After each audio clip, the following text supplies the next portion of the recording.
Mahal, servis kat hampa mahal. Habis tu nak kira lagu mana? Hampa tanya harga, kami jawab lelok, tiba-tiba hang kata mahal. Lepas tu nak call-call buat apa? Hang call ni mesti nak argue lah, tak ada pasal lah. Sebab tu dah bagi notis hampi lah baca.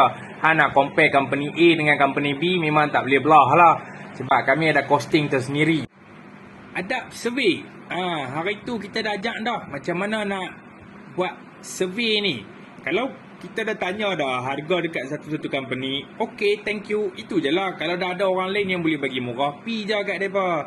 Tak perlu duk provoke mahal lah, tang tu ni lah, tang ni yang tu lah. Banyak kali dah kita dah abang. Kalau nak murah, beli e-book, buat sendiri. Tak ada masalah apa pun. Time tu hampa tak payah bagi apa-apa pun. Hampa memang akan panggil orang main kerja dengan hampa pun cemeh je.